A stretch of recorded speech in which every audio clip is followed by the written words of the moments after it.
as we introduce this presentation called The Bot Wrote It, Ethical Considerations with AI-Assisted Documentation. And there's kind of a noted kind of discrepancy in here because the first title says The Bot Wrote It, and then at the end it says AI-Assisted Documentation. And that's sort of intentional because there's this tension between how much control do I give over to a technological system in my clinical practice and how I interact with the people that I serve. So think about that tension as we go throughout the presentation today. We already give away some of our autonomy and some of our decision making to technological systems, whether it be an EHR system, whether it be an assessment package that we purchase that we deliver it virtually, or maybe even AI assisted or AI related technological systems. So keep that tension in mind as we go throughout today. So a couple of disclosures as we get started. Again, I'm Eric Beeson. My current role is professor and chair of the counseling department at Marshall University, but also recently founded a coaching and consulting company called Kindled. And part of our job is to help advise various companies on their AI product development. And our primary client right now is SimCare AI, which is an AI company that specializes in AI simulations for training and development, as well as recruiting, onboarding, and continued professional development within organizations. Cole, who are you? No, thank you for having me. I'm Cole. I'm the founder and chief executive officer of Opal or Opalescent. We're a mental health AI technology company that allows therapists to offer more support in between sessions for their clients, and then also before they get into session with their client. We offer a companion that we call Opal that's controlled by the therapist and connected to the client. We recently graduated from the Techstars program out of Baltimore with Johns Hopkins and Blue Cross. And then formerly, I was a machine learning researcher at New York University, mostly working on applied ML projects and high performance computing within like the GPU space. And today I run Opal for mental health practices alongside my co-founder, who is a practicing therapist herself. Yeah. So it's really fun. I don't often get to do presentations with people that have such high technical expertise in this domain. So I hope we are able to strike a nice balance between some of the technical foundations that I think we all need when we're considering any kind of technological integration, and then the real life clinical impact that that might have for us as clinicians or for the people that you serve. And you'll see a link and a QR code. You'll find the slide deck in this link, as well as all the articles that are referenced. So if you want to take a deep dive on any of the citations that are embedded in the presentation, you'll have access to those for a limited time as well. So our hope for today is by the end, you're able to at least describe some of the current and emerging applications related to documentation, and with a specific focus on addiction treatment settings, but this one will be a little bit broader. And as we do that, we hope that you can evaluate the ethical, legal, and clinical implications of using these AI tools in documentation. And really by the end of it, I hope as you go throughout the presentation today, I hope you're kind of jotting down some of those decision points that you might be considering as you think about, should I ever even consider AI documentation tools or any other AI assisted technology in my practice? As we go throughout the presentation today, I want to kind of introduce three frames of evaluation, because when we think about AI integration, I think first we look at it through, how do I use generative AI in my personal life? How do I use Gen AI in my clinical work? And then if I run a practice or I run an organization, or if I'm part of an organization, it's how do I use Gen AI in that organization? And I think our threshold of risk tolerance will differ based on that frame of evaluation. For instance, I may be more willing to give away some information for my personal use rather than for my clinical use. I'm not going to upload any protected health information to, say, ChatGPT related to the clients that I work with. However, I might about my own personal life. So my risk tolerance fluctuates, and it's important for us to distinguish the types of systems that we're using and the context that we're using those systems. I like to start off with some assumptions. AI is not new, been around since I think the mid 1900s. But generative AI is different, and you'll hear this distinction throughout the presentation, but I want us to really lock in on this idea that AI is not new, technology has been around for a while, automated notes and automated report generation has been around for a while, but what makes things different is the language interface and the generative capabilities of AI systems that are different. And we think AI is going to continue to expand exponentially with many costs and benefits. As you know, society often chooses whether we're going to do something based on this quote unquote greater good, but I want to underscore that the individual good still matters.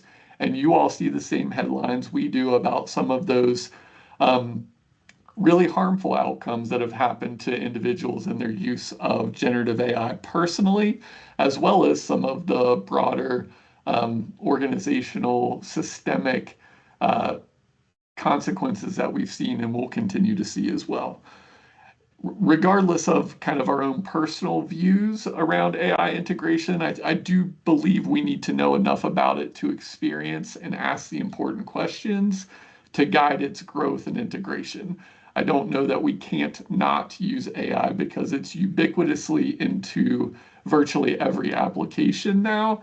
And I think it will, and Cole, you will speak to this later, but it's going to be ubiquitous in all EHR systems if it's not there already within the next couple of years. So it's not about if, but how I think we will use AI. And our goal today is really help you have some base foundational kind of technical knowledge so that you can move into this technological transition and make informed and ethical decisions. So let's start with some definitions. We mentioned AI being around since the mid 1900s, and when you hear AI, it's almost one of those terms now that's too general to mean anything because we need to be more specific in what we're really talking about. You're not going to be tested on these definitions, so don't worry there. But it is important to know that AI, artificial intelligence, is a broad discipline. Then within that, there are subdisciplines like machine learning, deep learning, and then generative AI, which is the season that we live in right now.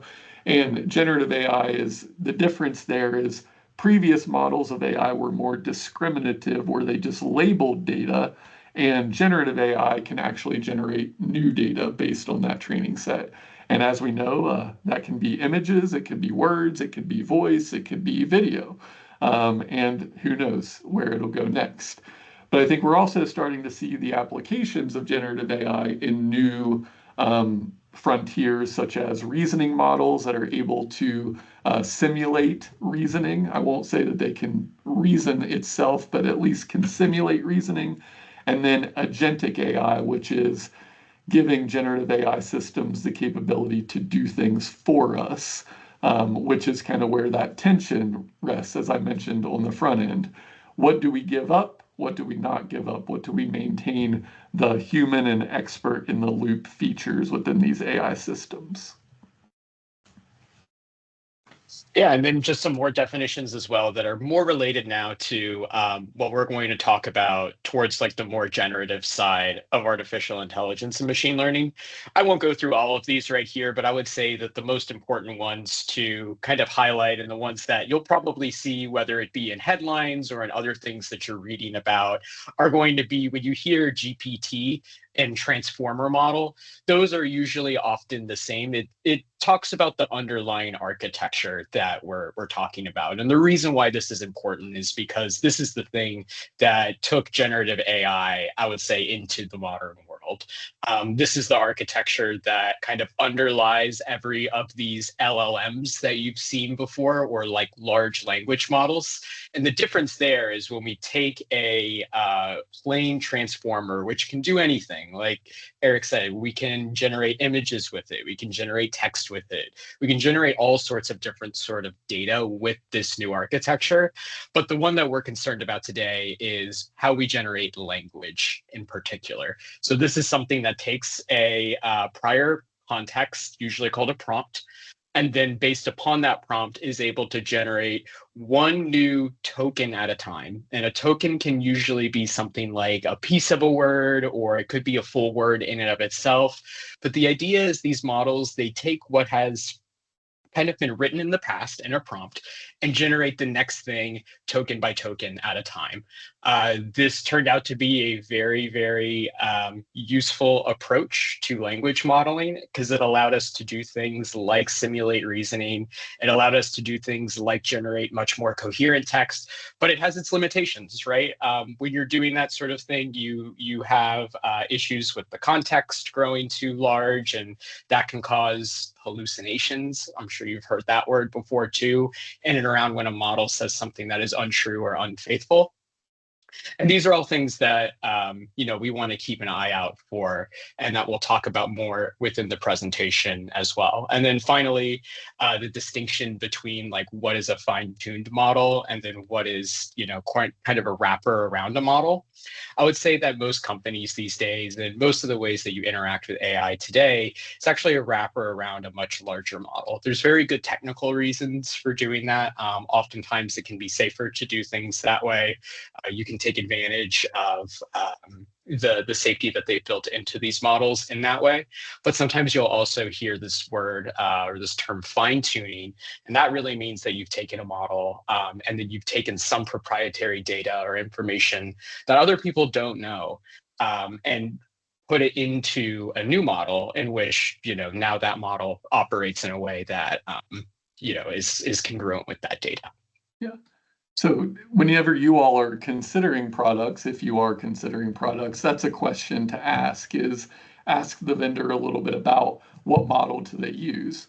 And as Cole mentioned, sometimes they use one of the general purpose models that are in ChatGPT or Anthropic's product or Gemini, which is Google's product, and then they put their own branding around it, and you're actually interacting with Google's product or Microsoft's product or OpenAI's product, but you're doing it through a third party. So depending on your beliefs or values around different tech companies, sometimes it's important to know who you're getting in business with, even if it is a third party. Absolutely. And I wanted to just give an abridged timeline of AI's evolution. We touched on this a little bit as well. I think it's important to know too that AI as a field is often one that touches engineering a lot. And engineering is a field where we stand on the backs of giants, right? Everything that has come before us is the foundation for what we have today. And the same is true for the models that we have in artificial intelligence. We started out with what are called discriminative models. These were basic neural networks that were able to label data at the end of the day. The breakthrough one was when we were able to classify images. This was in and around the early 2010s, and we were able to do this. It was a massive unlock. This was the thing that started people's direction towards self-driving vehicles, for instance, and the ability to segment images into different parts. This all started with the ImageNet data set. For a long time in machine learning, we relied upon very large curated data sets, whether that be images, whether it be text corpora. These were all created by hand by people. We started then moving into generative models in and around 2017. And that's when a very breakthrough paper was published called Attention is All You Need. And this was the paper that introduced the transformer model. This is the paper that introduced the architecture that we see is driving the AI adoption and evolution today. And it unlocked for us that ability to to model language as we write it in more coherent text. Before that, we were mostly interested in how we can work with images. Like I mentioned, self-driving vehicles were like the kind of hot topic in the field at that time. And then this brought us into more natural language processing. Fast forward to something a bit more modern, 2022 era, we started looking at reasoning models. So this was in and around that time when ChatGPT was really just starting to take off, if you remember. And at this time, people figured out that you can actually simulate reasoning to a degree by having the model walk through a chain of thought itself. Essentially, it's talking to itself in a way. And you might have heard of that sort of exercise that you would do in elementary school, where you walk basically a robot through how to make a peanut butter and jelly sandwich, where you've list out every single little detail in grave detail. The same is true here in a way. By doing that, we figured out that models can actually arrive at more correct conclusions if they were to first think through how to arrive at that conclusion. And then very quickly, we started moving into how we can actually take the sort of simulated reasoning and apply actions to it. So when you hear the term agentic models, these are models that are very new. In fact, we don't really have quite a good agentic approach or model today, but we're getting there. These are models that are able to perform actions on behalf of real humans. So we kind of started at this idea of like, okay, we have existing data. How do we learn something from it by labeling it? To how do we generate kind of new information given the data that we have and synthesizing that in novel ways? To finally, how do we take that sort of synthesized information and create real change and real actions out of it on the behalf of people? Yeah. So to put this in the context of documentation, discriminative models are pretty common in diagnostic applications. There's models that can look at X-ray images, compare that to an existing data set of problems in those X-ray images and say disease, not disease, or this kind of disease, that kind of disease. It can discriminate by those images. And in psychiatric applications, it can look at transcripts of sessions and say, diagnosis, yes or no, this diagnosis, yes or no, and it can run through those criteria. Not saying I endorse that practice, but it would be discriminating because it's labeling it as a certain diagnosis or not. Generative models might take that diagnosis and say, I'm going to compare this to all the treatment models that are in my training set, and here's a sample treatment plan for what I've already diagnosed discriminately. And then reasoning models might take it to the next level and help the clinician think through, here's how I came to this list of proposed treatment plans. What do you think about them? And you can then interact in a natural language way and actually think through generating the treatment plan with what might be called a therapist co-pilot. You hear that term thrown around a lot. And then agentic models, you could think of a fully automated referral and intake system that by the time they get to you, you've really got all of the details, all of the administrative details solidified so that you only focus on the clinical integration and the clinical application. And as Cole said, we're nowhere near agentic models that can do that yet, but everybody seems to think within the next 2 to 5 years we'll be there. So obviously, you've probably activated we have probably activated many of your ethics concerns, and those are notable. You've seen the same headlines that we've seen about there's a saying that says garbage in, garbage out, and that means that the output of AI systems is only as good as the input in the training data that it was trained upon. So if there is existing bias or prejudice in that training data or in the coders that created that data, then the outputs could replicate or amplify those flaws.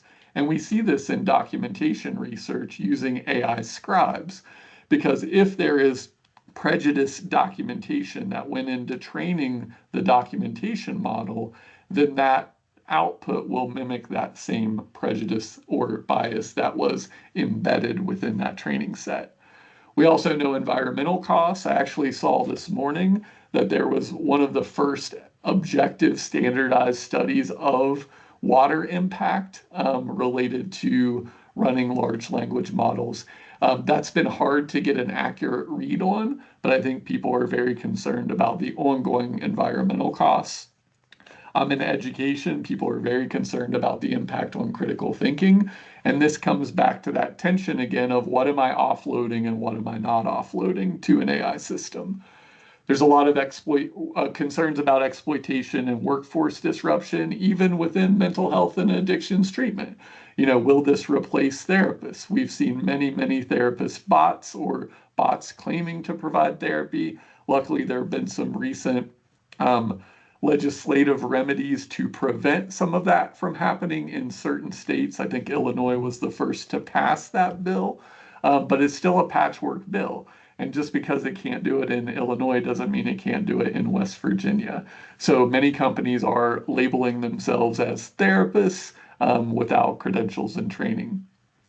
There's always concerns about, are we sacrificing safety for profits? And I think you see that listed as a concern across many companies. And if you're exploring a company related to AI documentation, you'd want to know a little bit about kind of how they're structured and what safety precautions they have in place. We want to know about transparency and compensation for the data that went into creating the system. I know that there's been some headlines about companies that have used psychotherapy transcripts without client consent to train specific models. So you want to be really aware of that. Also know that companies have the ability to adjust guardrails and adjust levers. So there's always some questions about who gets that power. Some companies will give the end user, the therapist, more control over what those levers are, what kind of safety precautions they have. Others will not. And this really gets at the heart of what some of our concerns are in documentation assistance in mental health and addictions, which is just around privacy and use of the data that goes in there. There's also general concerns related to overuse, trust, and the inability to distinguish generative AI output from human-generated output. Think of this in terms of deep fakes that exist in the world, or I trust that an AI-generated note is better than my own, and the reminder that we need to keep the expert in the loop of that system. And then maybe I don't know if this is not funny, but when I hear people talk about it, it makes me laugh. When they talk about P-doom, which is a real thing, where they talk about the probability of an existentially catastrophic outcome coming from a generative AI system. And Cole might have some funny stories about that on the technical side. But the fact that there are AI researchers that actually have a term for this and they evaluate this probability does raise my alarm just a little bit. When we think about kind of some of the broader concerns, I think one of the things that strikes me is the realness of the interactions becoming too convincing to the point where people forget that they're talking to an AI system and they believe that they are talking to a real entity. Philosophically, existentially, maybe we'll even have a debate about what is a real entity in the next decade, but it's not a human entity, I will say. And this is fostering, as you all have seen, some really new kinds of attachments. The number one use case for generative AI chatbots is companionship right now. And I think there are a lot of concerns about how does that influence our attachment development, even early in life. I've mentioned misrepresentation of training and credentials. It's unclear about what kind of informed consent standards are in place at times. And right now, there are no, as far as I know, there are no generally accepted and used standards for responses to things like self and other harm related material. Everyone has some safeguards, but there's a lot of ways around those safeguards. And it's really unclear what the company's responsibility is for responding to those either illusions of suicide or self or other harm, or even direct threats of self or other harm. So I think most companies have kind of punted that, but Cole will share a little bit about how their company has handled those concerns.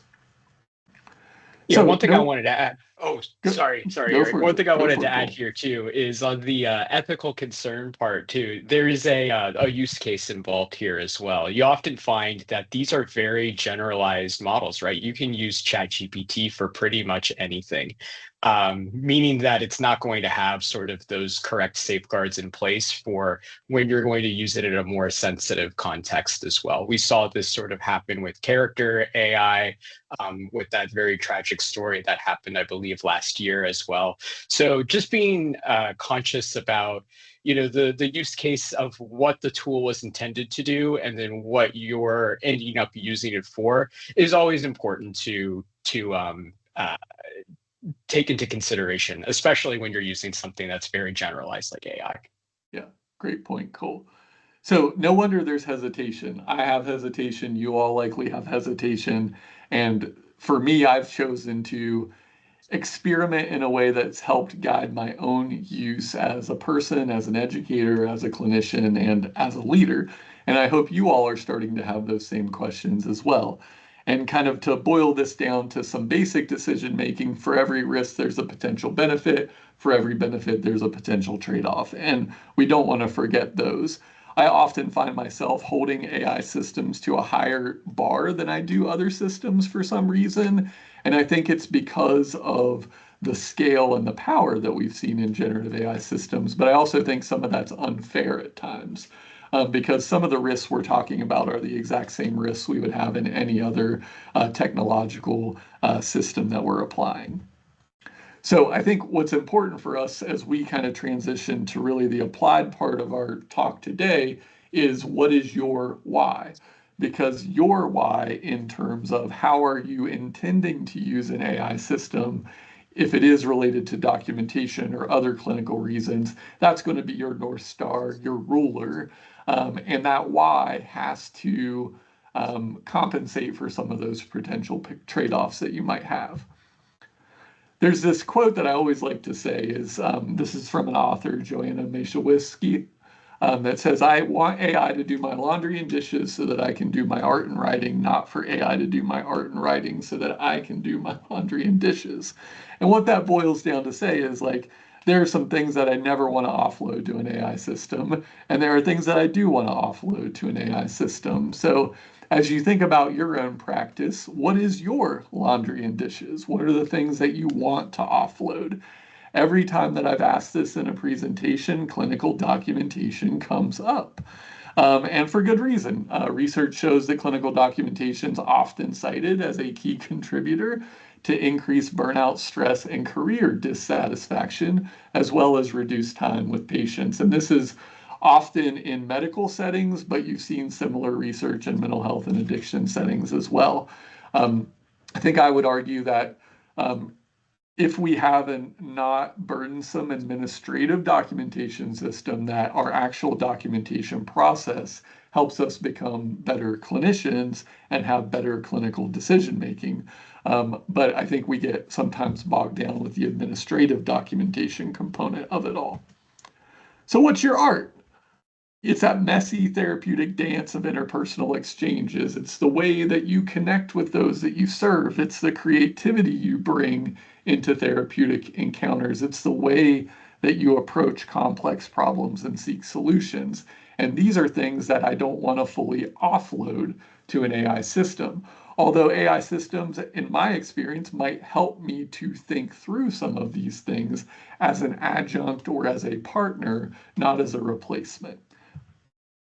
But I think that's not the only way to think through AI integration, because I think if we're only using AI to replicate something that we already can do, then I think we have all those concerns about, does the cost, does the environmental cost, et cetera, does that outweigh the potential benefit? If I can just write my note for myself in 5 minutes, do I really need an AI system to do that? And what we really, I think, want to think about is what's possible tomorrow that isn't possible today. And how do we start to imagine that new future together? So yes, AI can likely do our quote unquote laundry and dishes as clinicians. I don't think AI will fully replace our jobs entirely, although it will change the way we do our jobs, I do believe. It will give new clinical things that we will focus on. And I think this question, many AI solutions are built around this idea of efficiency and taking away the things that you don't want to do. But I don't know that that's always enough. I don't know that the cost always outweighs the efficiency gains. And I think research would show that too, as we'll show in a minute. And I think there's at times where I wrestle with this idea of, do we lose the value in the struggle in the process of doing our laundry and dishes? So that's where I get back to this idea of what can't I do now that an AI system might help me do? And for me, that's one of my ethical rulers when I'm exploring an AI system is not, does this replicate something I can already do on my own, but does this really help me level up to an area that I couldn't do on my own? There's a ton of potential AI applications in clinical work, those that are indirect without clients and those that are direct with clients. And I don't want to unpack this slide, but I do want to think about, I guess I do want to introduce the idea that documentation assistance is only one of those potential clinical applications that you may be exploring. But today we're going to focus on that documentation piece. So what do we document and why? You all know this, you live it every day. There's a whole bunch of things that we document at the clinician level, from referral and intake notes to assessment reports to progress notes, treatment plans, to billing codes, to closure summaries, to all of these things. And I think as we start this, I want us to really tap into that why again. Some of the reasons why we document are to get paid to keep our businesses afloat. You hear the old statement about covering your own whatever. We document for those legal protection reasons. But again, I hope we're documenting for enhanced clinical decision-making reasons and for improved treatment outcomes. So really the question for me is not, can AI do these things that I can already do, but can AI help me get paid? Can AI help me meet my legal and ethical responsibilities? Can AI help me enhance my clinical decision making? And can AI help me improve treatment outcomes? So I hope you're starting to see that distinction between, it's not about AI doing something that I can do on my own, but it's about how is AI helping me answer my whys and to do these things that are that important. Yeah, you might be wondering like how this all sort of fits together, right? Like, and Eric mentioned it before too. Like, what do you give up in order to get these sort of efficiency gains or these outputs or this upskilling or upleveling, that we've talked about before? A lot of AI scribes will follow a particular formula of uploading session information to their servers, and then they spit back an output that is usually a progress note or a treatment plan or something of those sorts. I wanted to describe the approach that we took at Opal with this, where we developed this solution of using sort of feedback loop with an expert involved. And you're the expert here. So what we do to this end is all of these systems need some information about this session. This is the main thing, that we obviously need in order to write the progress note. And usually this can be either a session recording of the audio transcript or even just like a little summary of like the highlight reel. Different systems will approach these in different ways. And maybe this is one of your criteria when you're looking at, what system that you want to use is how much do you want to give up on the front end in order to get a sort of quality output on the back end. There will be a trade-off here. More information that you give, the better kind of output or more accurate output that you're going to get to reality. Or the less you give, the more you might have to edit it, at least in the early terms. So what we do is we then take this information and compare it to your previous notes. We designed Opal alongside practicing therapists, and we asked them like how they write their notes. And the ones that we talked to, what they usually did was take their last note, take the salient information from this particular session, what's different, what new progress has this client made, edit that last note with that information, to then create like the note for that session or the treatment plan if they're updating it at that time.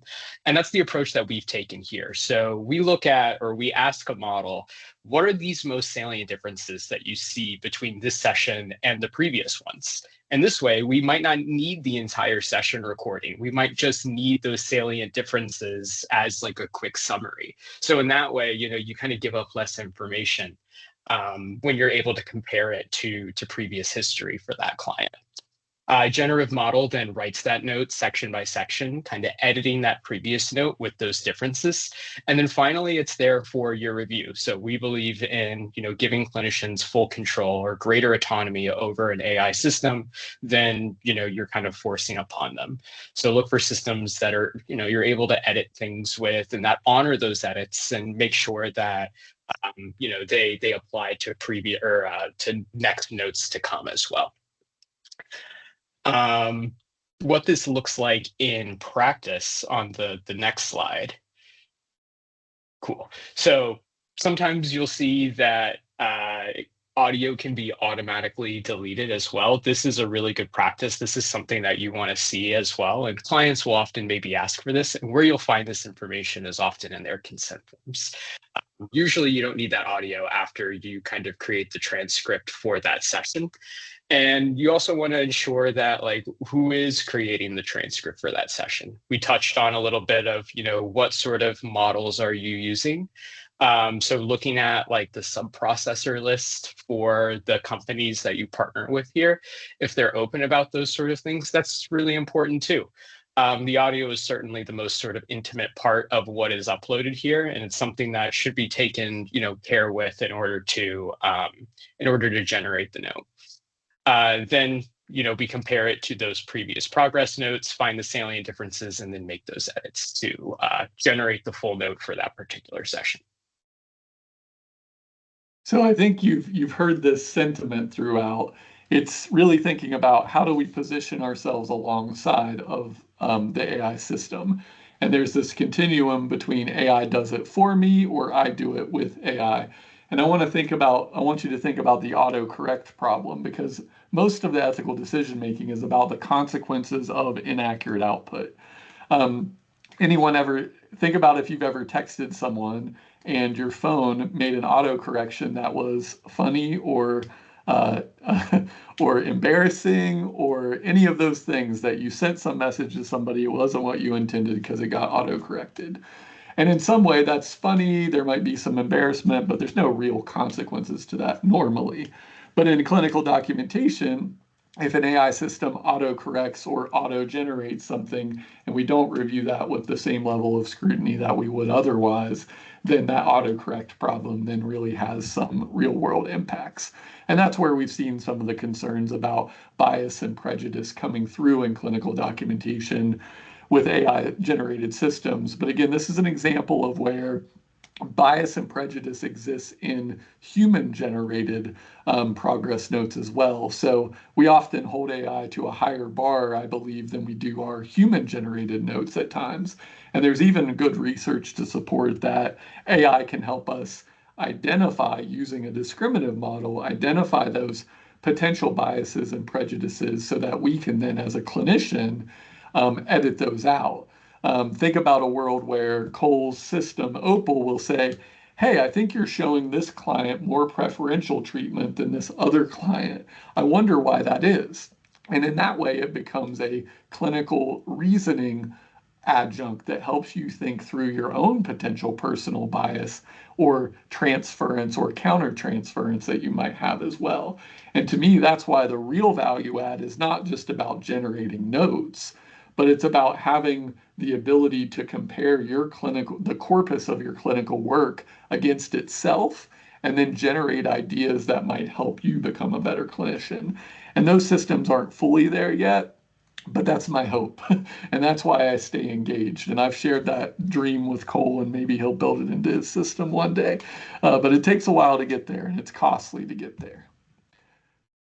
So I think we've talked about these quite a bit, and I want to give Cole some time to do a demo over what a product might actually look like so you can ask some questions. So there are potential benefits from more engagements with clients during session, lowering burnout and cognitive overload, improving consistency and structure. I can never remember every single thing a client says. So some really good memory benefits and the ability to flag risks and patterns that I might miss. There's a ton of risk and limitations related to privacy, specifically in addiction related field. There's a lot of concerns about surveillance. And even if a company has a high degree of standards around protection, frankly, I just never know what the government's going to say and if they're ever going to want to have access to that data and what that'll be able to do. So I do have some concerns there. We've talked about bias and cultural sensitivity. We've talked about implementation challenges and unclear accountability for those inaccuracies. Informed consent is probably the most important part of this. And I think there's fair research that would say that people feel somewhat, you know this already, but people want to please the therapist at times. They want to be a good client or compliant. So they may have reservations that they never share with you about having their sessions recorded. So I just encourage everybody to have do a little bit extra if you're going to record sessions in this way, to really make sure that it's actually informed consent and not just acquiescing to your needs. We've got a bunch of research outcomes, and I've shared those articles in the document, but I just want to say it's mixed. Again, for every benefit, there's a trade-off. For every trade-off, there's also a potential benefit. So stay engaged with the literature as we're going through this. All right, Cole.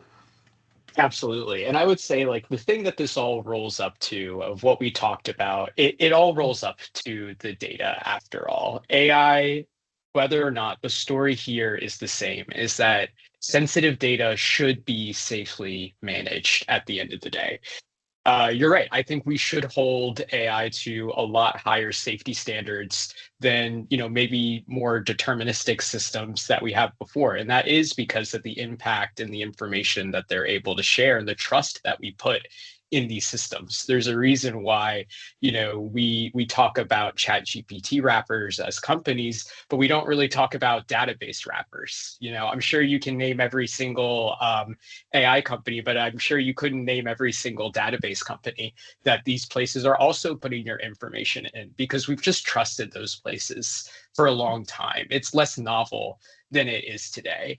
But whether or not it's AI or another application, how you steward and manage that data is really what it comes down to, whether or not you're training on that data, and most actually don't train on that data.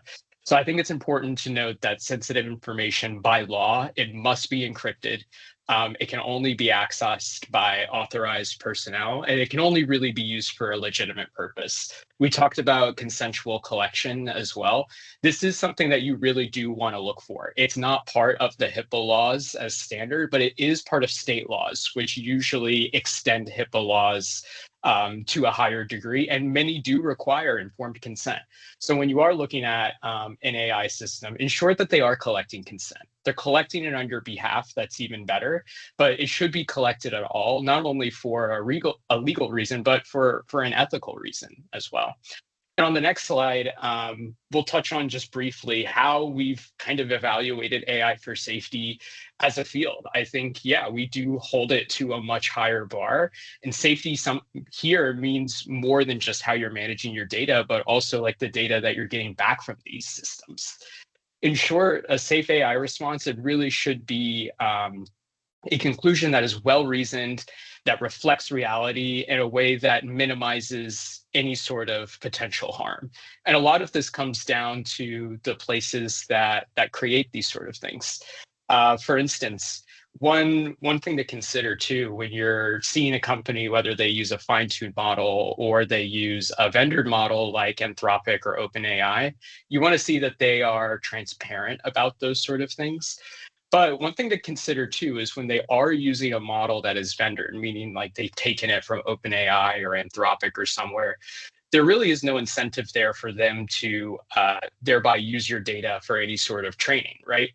If they're giving it to that model, that means that they're not really training that model themselves. And if you're signing a BAA with them, a business associate agreement, you know to a degree that that is being handled in a way where it's completely private. So in that way, a lot of those systems don't act so differently than if you're just interfacing with like another database provider or really your EHR.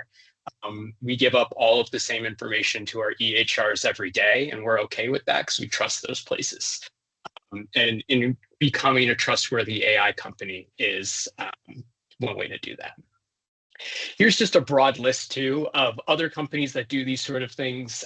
What you've seen here before, where we kind of fall in the spectrum of things. These are all great companies that create like a wonderful product. I tried to curate this in a way where we're only kind of showcasing the best ones that I would use myself or that my co-founder would use herself as well. But I also wanted to touch on the ones that are not compliant. And we'll touch on why they're not compliant too in the next slide. But things like AutoNotes is one of them, and then ChatGPT or anything that's not part of more of a clinical use case is probably not going to be the thing that you want to use for this particular thing. Anything that's embedded in an EHR is probably a really sophisticated product, and it's probably a company that knows what they're doing because they've had a discussion with an EHR company to become a partner and go down an integration path. And usually that means that they're putting up money to do that. And in that way, usually they're a bit more trustworthy than maybe ones that aren't. And then finally, some green flags, some red flags, and some things that you always want to check. There is one thing I've noticed about a number of AI mental health companies too. And I'd say the thing that you want to check for the most important thing that you would need here is to sign a business associate agreement. If they're offering you a BAA, that's a legal contract that says we are going to handle your data congruent to how the laws are supposed to work and handle it. It means they are truly HIPAA compliant. Sometimes you'll see this phrase of all PHI is automatically redacted. And because of that, they say, oh, yes, we're HIPAA compliant because you're not uploading PHI to our system. Well, in reality, you are. What you're doing is you're uploading PHI to their system and they're automatically redacting it. In that way, they actually are still bound by a BAA by the law. So if they're not provisioning you one, that means they are out of compliance with the law in that way. If they are providing you a BAA, this is good. This is a thing that reduces your risk surface on the information that you upload. And in that way, it's fine. But it's one thing that I've noticed when I've seen other companies in the field as well. And it's something that you always want to check for is the language around HIPAA compliance and especially the privacy policy terms and how they're transparent about the data that they're collected.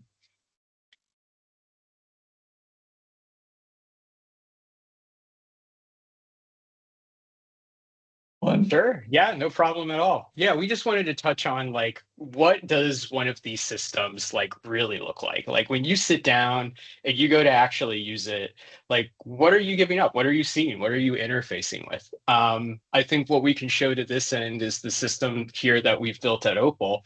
And yeah, within like 30 seconds, we've taken kind of a different approach than maybe you'll see in other AI scribes, where we try to make this like a very client-centric approach.